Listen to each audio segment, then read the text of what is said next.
Welcome back. Last time we sat with three words: Sattva, Rajas, Tamas.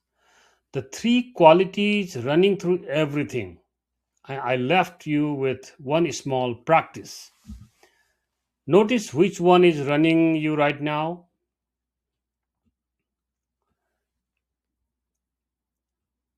Today, the text changes gear a little bit. Shukaji begins his answer, and the first thing he does is praise the question. He tells Parikshit, this is an excellent question, and he gives the reason. You asked it for the welfare of everybody, not only for yourself. Stay with that for a second. Here is a man with 7 days left. He could have asked, how do I get out of this? How do I get more time? Most of us would ask exactly that. He did not. He asked, what should a person do at the end? Any person.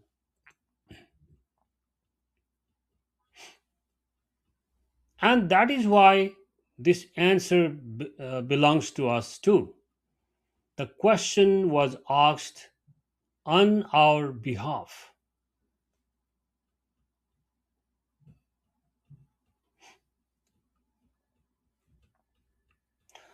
Then Shukaji says something that is not comfortable at all.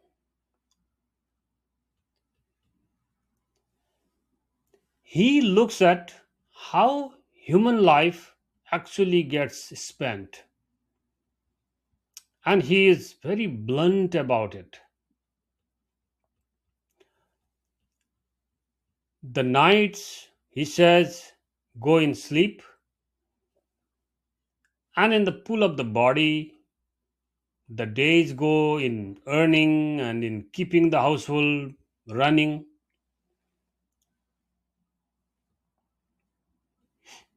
This is where the years go. That is the account. And whatever is left, the stages of life take away. Some goes in childhood when you cannot understand anything yet. Some goes in old age when the body will not cooperate. Sickness takes a big portion, and the distraction, quietly takes the rest of all.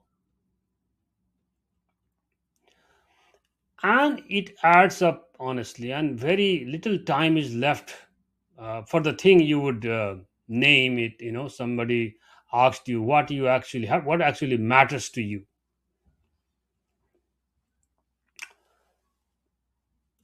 So now I want to be careful here because this can sound like scolding, but it is not.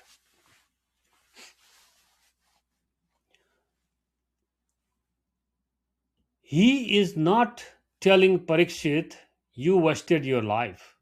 No. He is doing something closer to like arithmetic.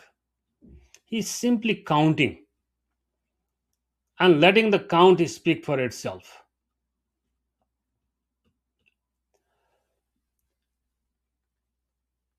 So let me ask you the same thing, gently.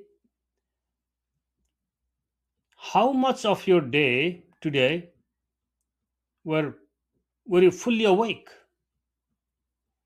and how much of it passed like water through open fingers with your attention uh, somewhere that was that will matter next year.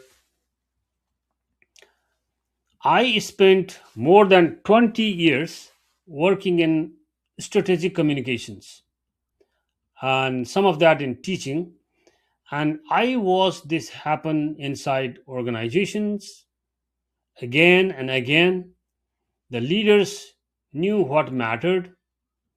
They could say it in one sentence if you asked them, and then weeks would disappear into meetings that changed nothing. It was not that they did not care. They cared a great deal. It is simply that holding attention on what matters very, very hard for everybody. Agreeing that time is short, that is easy. Living as if it is short, that is the entire practice.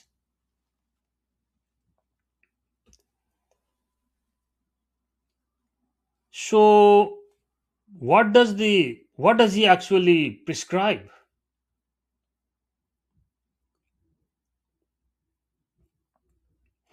I'll be honest, when I first read this, I expected something big here, a hard discipline, some rare technique that only sages can do.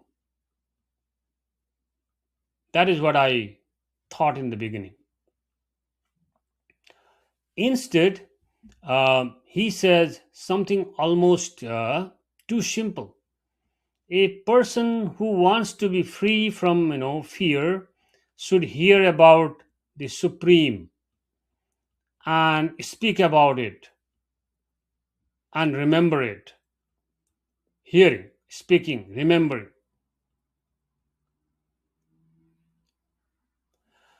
And look what that means for the man sitting in front of him. Parikshit is not being sent anywhere. He is not being told to begin some new practice. He is already doing it. He is sitting on the riverbank listening. The medicine is exactly the thing he is in the middle of.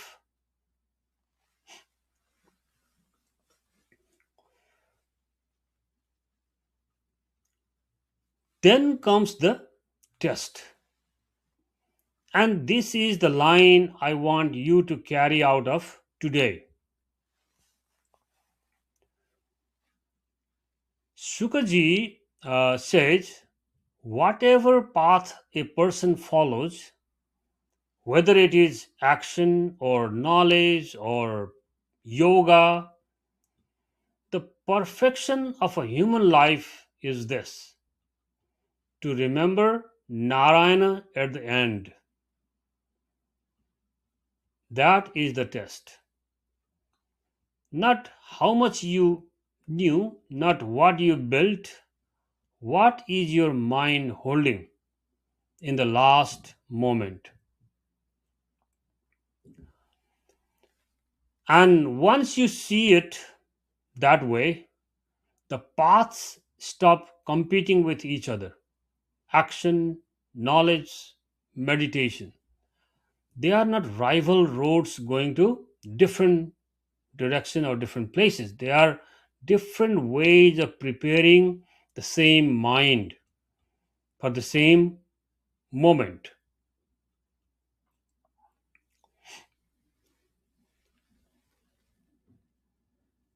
But there is problem here, and the text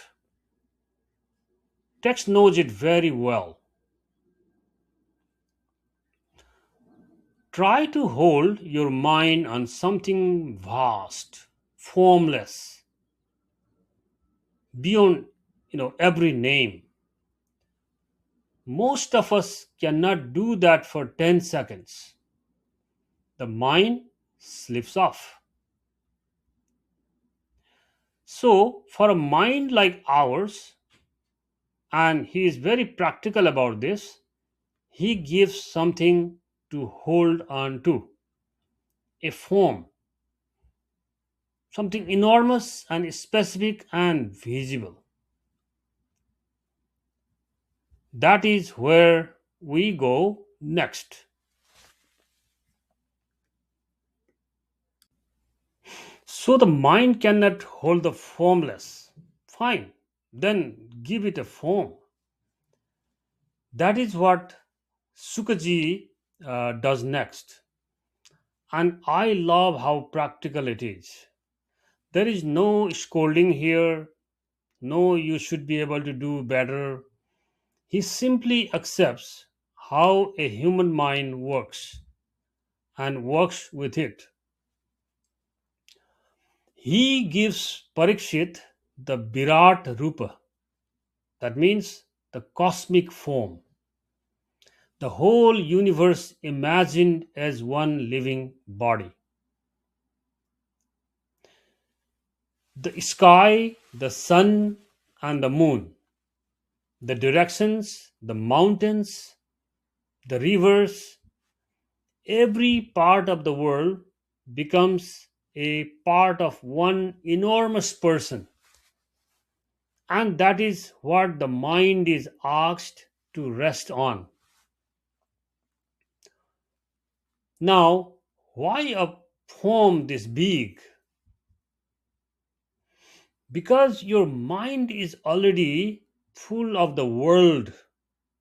It is full of your house, your money, worries, your phone, family.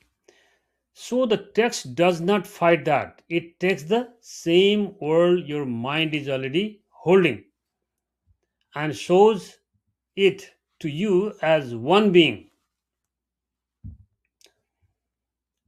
You are not asked to leave the world to meditate. You are asked to see it whole, the entirety.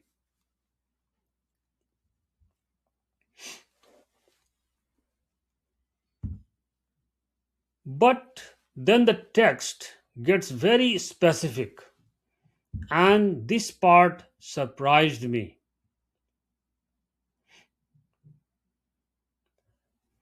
It is not only saying, think nice thoughts about the cosmos, it gives an actual method for the final moment. The instruction is about the breathing, the prana, the life force, and it is moved upward, station by station through the body. It begins low at the base, then the navel, then the heart, then the throat, then the point between eyebrows, and finally the crown of the head and out. One note here, and this matters for accuracy. Later yoga traditions gave these stations their familiar names: Muladhara, Manipur, Anahad, and so on. He's describing, and the system that came after gave them the names. Both things are true and worth keeping separate. Yeah, nothing wrong about them.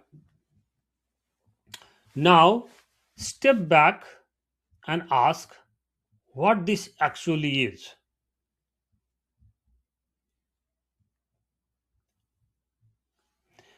It is a method for gathering a scattered mind.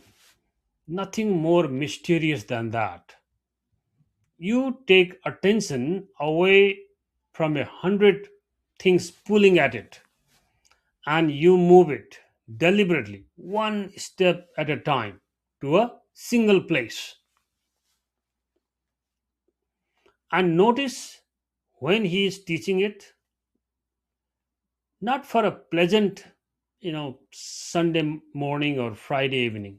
He is teaching it for the last hour of a life. Think about how strange that is and how sensible. We train for so many things. We train for exam, for jobs, for driving, for presentations, for job interviews, emails and meetings and short-term, decisions. We are trained for all of it. But the moment that actually decide the shape of a life, we go into completely untrained. The bad diagnosis, the phone call at 2 in the morning, the moment the doctor pauses before speaking. Nobody teaches us how to hold the mind then.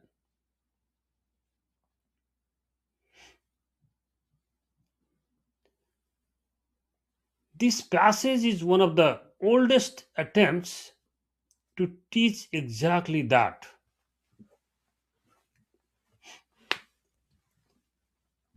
And then comes something I did not expect. The path splits.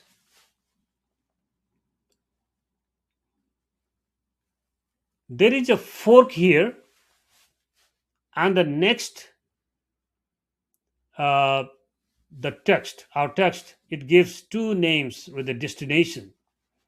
The first is complete absorption. The practitioner rises to the crown, lets go of individual identity altogether, and merges into Brahman, the formless, the ultimate manifest, the drop going back to the ocean. The second is different, not dissolving but arriving. The practitioner goes toward Vasudeva, toward the personal. And here, identity is not erased, it enters a relationship. Two very different pictures of the highest thing a human being can reach. One where you disappear first, one where you are finally fully in the presence of someone. These are very important.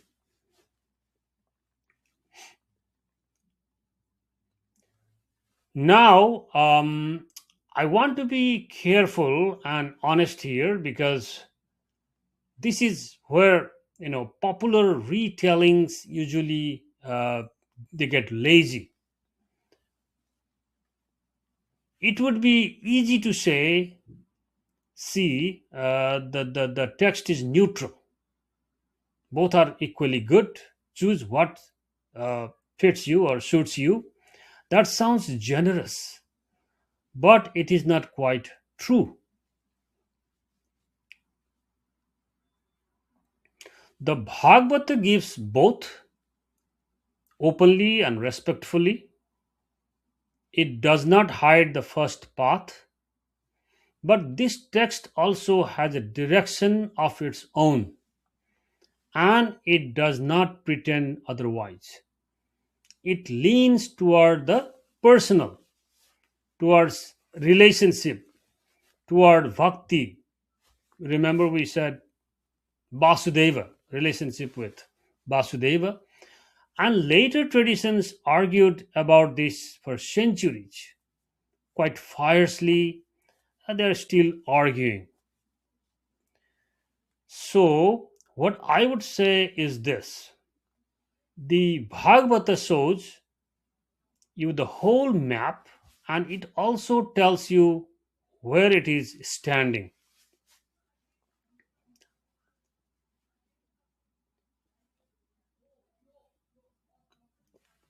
And for Parikshit, sitting there with a week left, this is a relief. He is not being pushed through one narrow door. Here is where you have to go. It doesn't say that. There is more than one honest way to meet the end, but still, he has to prepare. And the preparing begins now. That is next.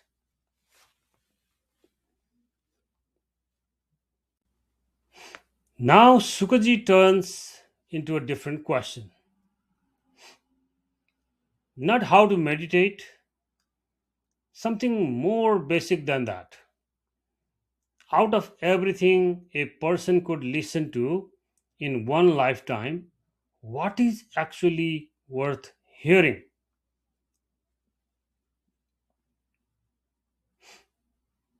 And in this chapter, he keeps returning to the same answer, like a bell struck again and again. Of all the words exchanged in this world, these matters deserve your attention first. Not because other knowledge is useless, other knowledge is very useful, but most of it has to be relearned, updated, replaced by a better version in 10 years.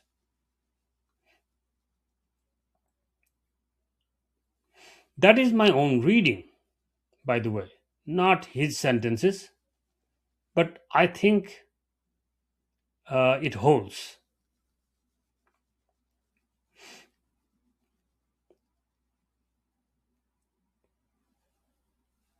Then he says something that I find quietly radical.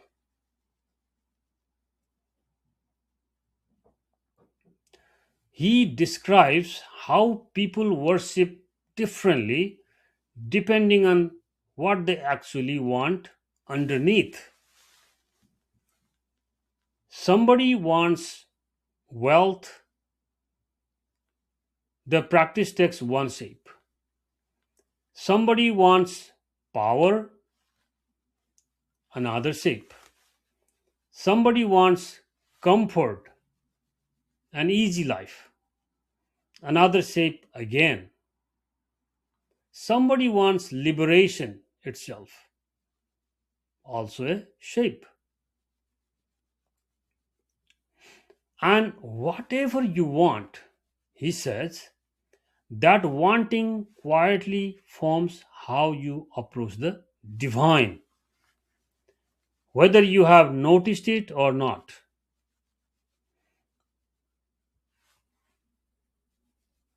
Now, look at the tone of that.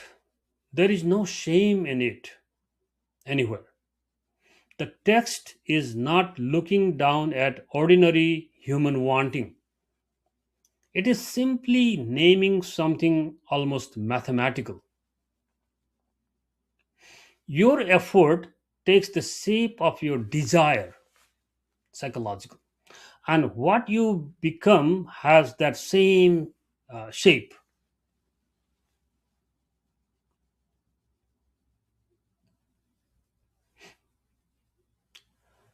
Take this out of religion for a moment. You have probably seen it at work. Two people, same team, same role, both work hard, both deliver as per the metrics setup. One is doing it for the promotion, that is the real kind of engine underneath whatever he or she says in the meeting.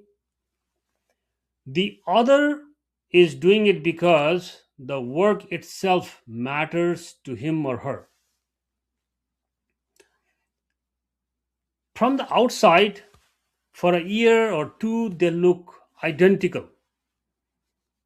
Nobody can tell them apart from results. No. But what each of them is becoming quietly is not the same thing at all. And notice, This is last week's teaching arriving in a new chapter, if you remember. The restless one, always reaching for the next result, that is Rajas, the one who can rest inside the work itself, that is closer to Sattva. Same two forces, different, garb, clothes.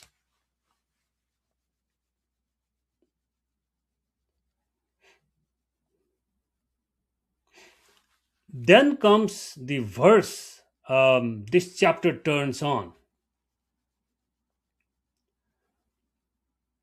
Shukaji says, whether a person wants everything or wants nothing at all or wants liberation, if he has real breadth of understanding, let him worship the Supreme with intense devotion.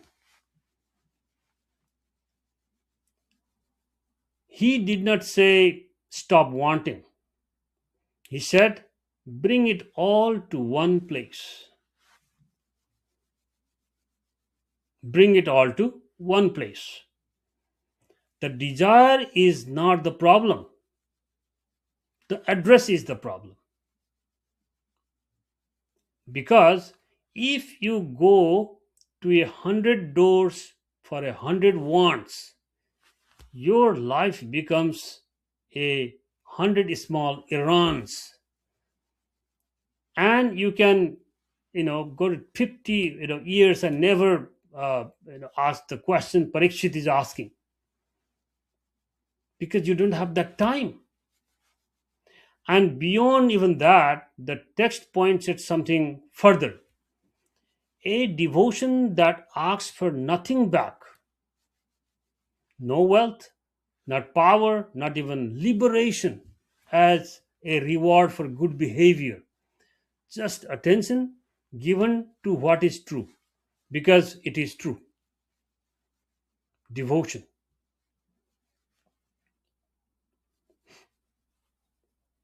Now, some of you are hearing an echo. Act, but do not cling to the fruit of the action. And you are right to hear it. But let me be accurate about the direction, because this matters. The Gita is the older text. Krishna spoke it before all of these events, and this Purana comes centuries later. So, the Bhagavata is not anticipating the Gita here, it is standing on it, carrying that same teaching forward into a new setting for a man who has 1 week left.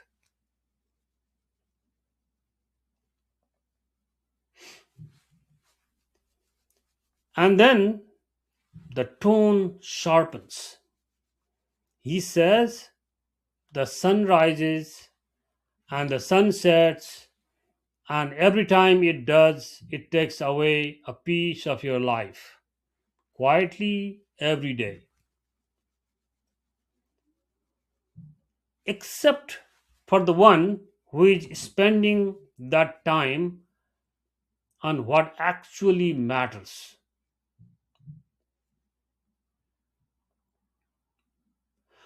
And he gets blunter still.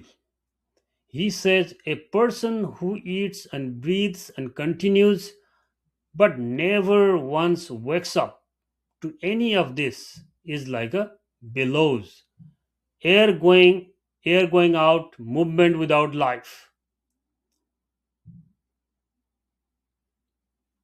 That is a hard sentence. But look, who is it talking to and how long that man has.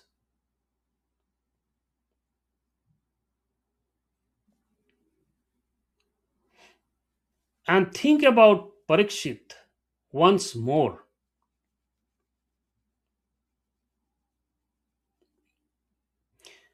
He could have saved And he could have asked for more time. He could have asked for a bargain or a ritual, some clever way out, or some remedies. He asked for none of it. He asked one thing: what is true?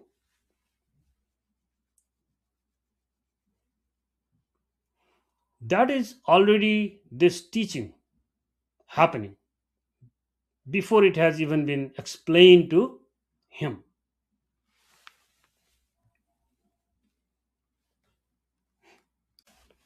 So Parikshit listens to all of this and he asks question I think any of us would eventually ask if we were honest enough.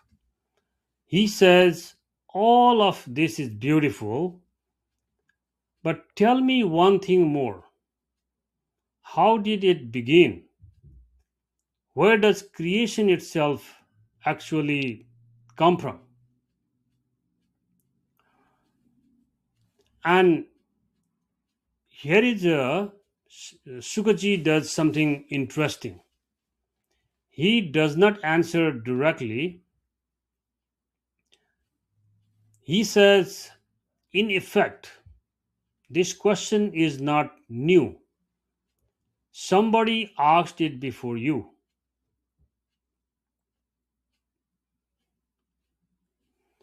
And then he starts telling a story about a conversation that happened long ago. At the beginning of things, Narada went to his father, Brahma, and asked exactly this. So, look at what is happening in the room. Parikshit asks Shukaji, and Shukaji answers by telling him about Narada asking Brahma the same question, traveling down through time, one generation handing it to the next. This is not just a decoration, this text is telling you something. This question does not get settled once and then uh, piled away. Generation has to ask it again for itself.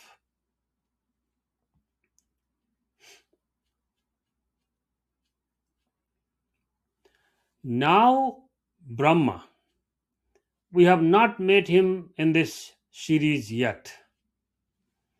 So, let me introduce him carefully because the introduction is the whole thing. Interesting. In English, we say the creator, and that word carries a lot of baggage. It sounds like the final source, the bottom of everything, the one behind whom there is nothing at all, the creator. That is not what this text is saying. That is the reason I, in previous episode, I gave you a little bit of hint.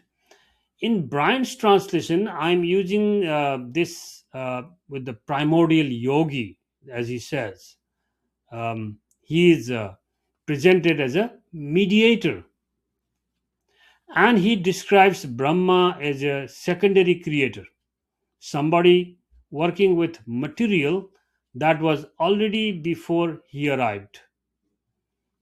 That material is called Prakriti, the nature itself, in its unformed state. So, Brahma is not producing existence out of nothing. He is arranging something he was handed, like an engineer.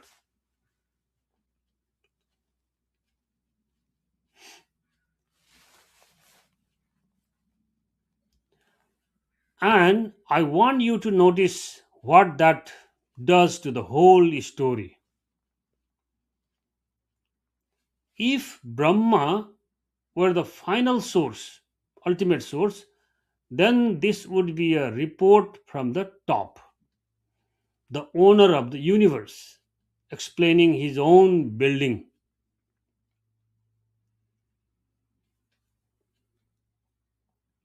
But he is not at the top. He is somewhere in the middle. Very high up, yes, enormously powerful, yes, but still inside something larger than himself, and that he did not make and did not choose, which means he is in the same position we are in, only bigger. And that is why this his story is worth our time. He is not explaining the universe to us from outside it. He is trying to understand it from inside, exactly like we are.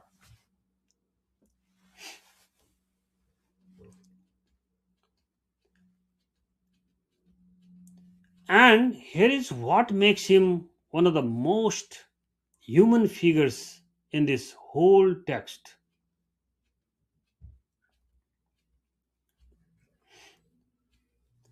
He wakes up into the job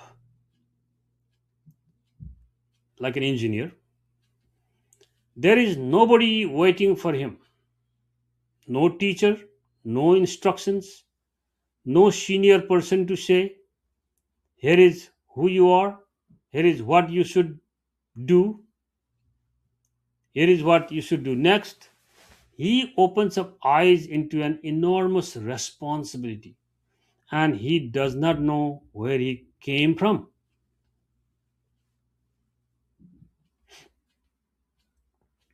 Think how strange that job would be. He doesn't begin as a confident architect with the drawings already in his hand. He begins confused, not quite confident, and I have to say this touches something in my own work.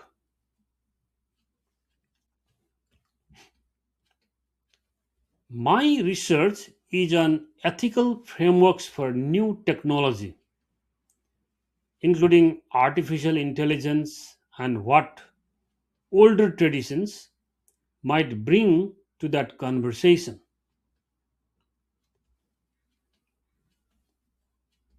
This is my story, and I keep meeting the same temptation there.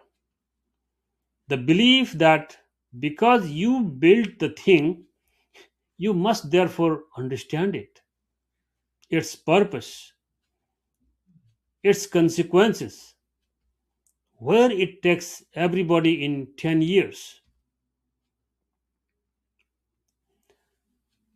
This story refuses that comfort, and it refuses it right at the top.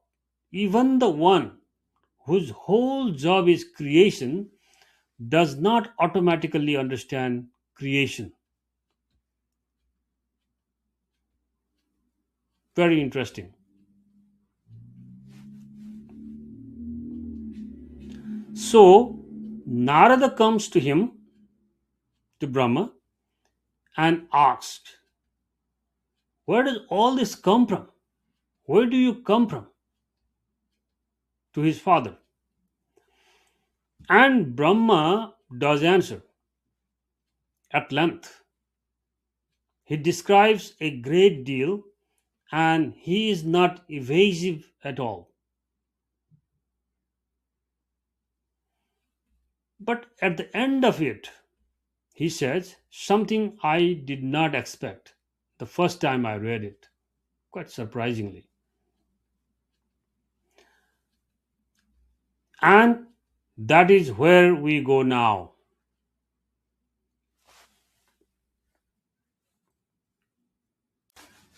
So Narada comes to his father And you should hold on to that word, father. This is not a student approaching a famous teacher. This is a son walking up to the being who brought him into existence and asking him the hardest question there is. And he does not soften to the question. Let me give you his question in the original first, in Sanskrit language. And I'm reading from directly from the text. Narada Uvacha Deva Deva Namastestu Bhuta Bhavana Purvaja Tadvi Janihi Yajnanam Atma Tattva Nidarsanam. The translation: Homage to you, O God of gods, creator of all beings, firstborn of all, kindly explain to me that knowledge which reveals the truth of the self. Um, so, yeah, that is the translation from Brian's book. Um, so, Edwin Bryant's Bhakti Yoga. This is from Edwin Bryant's translation, Bhakti Yoga. Bhakti Yoga tells and teaching from the Bhagavata Purana.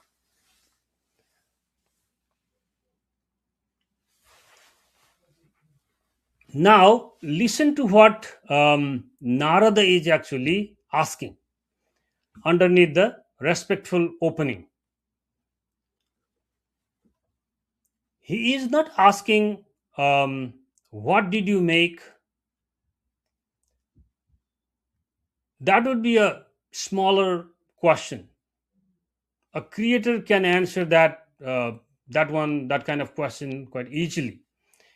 Here is what I built. Here is the order I built in it. He is asking for the knowledge by which anything is revealed at all. And there is one word in that Sanskrit line worth stopping: Atma Tattva, meaning the truth of the self. Narada is asking for the knowledge that shows you the truth of what you actually are.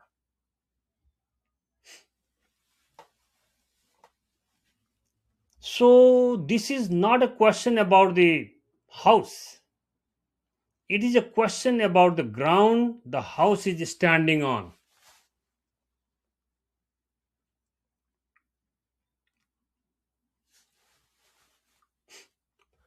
And now think about who he is asking.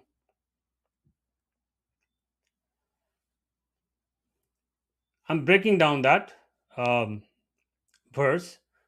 Says the firstborn, the one who came before everything else that came. If anybody in this universe has that knowledge, it is this being sitting in front of him, that is Brahma. And Brahma answers. He is not evasive at all. He speaks at length.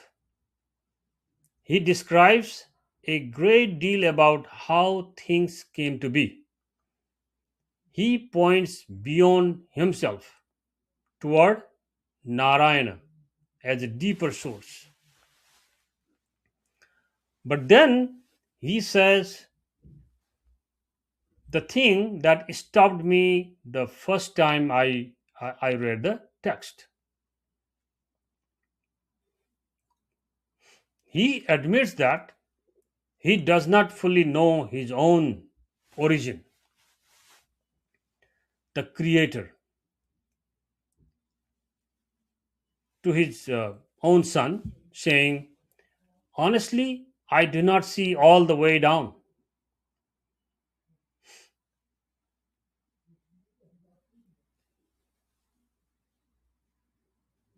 Now, I have to be very careful here, and I want to tell you why.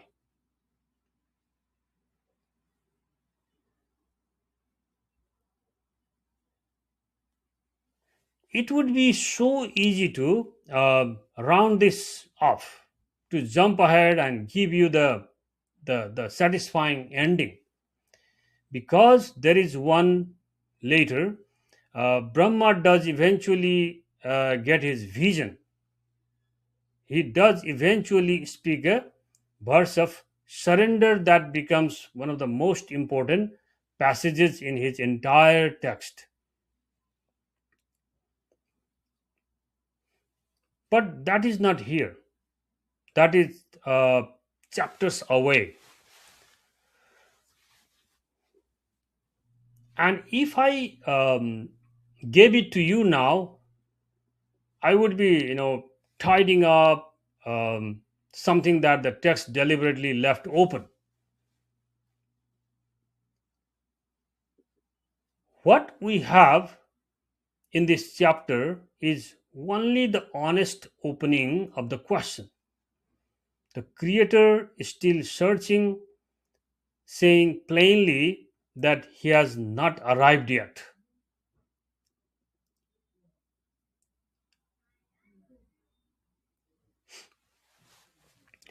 And notice how the question and the answers, they fit together. Narada asked for the knowledge. If you recall that verse, the translation asks for the knowledge that reveals the truth of the self. And Brahma's answer is, in effect, about a limit in exactly that place. I can describe the words, I cannot fully see my own root. The question was about self knowledge, and the honest answer is a confession about self knowledge, and that is from Brahma. Important point to note, very important.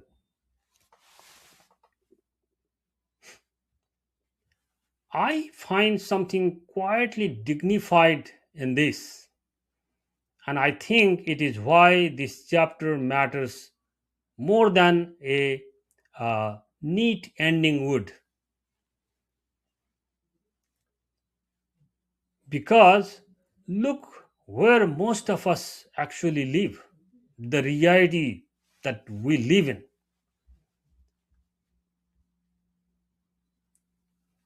Not at the end of the search, not at the vision, in the middle of it, working with something we did not fully choose, in a life we did not design, doing our best without the whole picture. That is Brahma's exact position. And the text does not hurry him out of it to reveal. It does not tell him an answer he has not yet earned, just to make the story feel finished. If the creator himself is allowed to say, I do not fully know, in front of his own son, then perhaps we can be a little more honest about our own certainties, about what we have built, and about how well we really understand why. This is a very, very important question to the humanity, to the humans. So, that is where we stop today. Not with an answer here, with the creator of this world sitting in front of his son saying, I do not see the whole of it. Who are we to see the whole picture? Hold on that, because the text does not leave it there forever. So hold on that. So let me gather today into one thread. Time is short, shorter than we admit to ourselves. The mind can be gathered step by step, even at the end. There is more than one honest way to meet that end, and this text shows you both of them without hiding which way it leans. Your wanting quietly shapes your practice, whether you notice it or not. And then Brahma, searching, uncertain, and not pretending otherwise. Understanding does not arrive all at once, not for us, and not even for a creator. At the very beginning of the things, it gets searched for honestly long before it is ever found.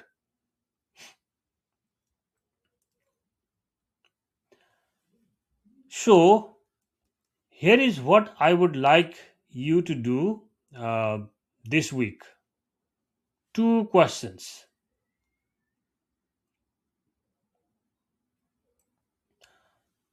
One question is, where are you still standing exactly where Brahma is standing? Searching with no neat and tidy answer. And where have you claimed a certainty that you have not actually earned?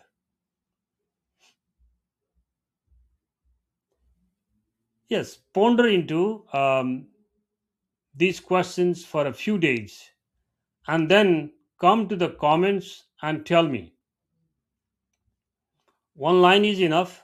I do read them, and I'll bring some of your answers into the next episode.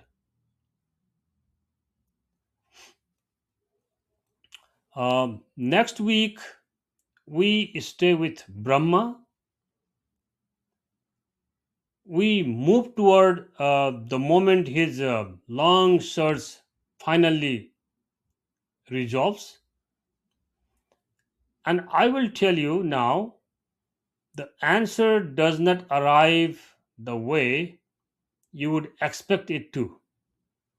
It comes as two syllables spoken twice over the water with nobody there to say them. That is next week.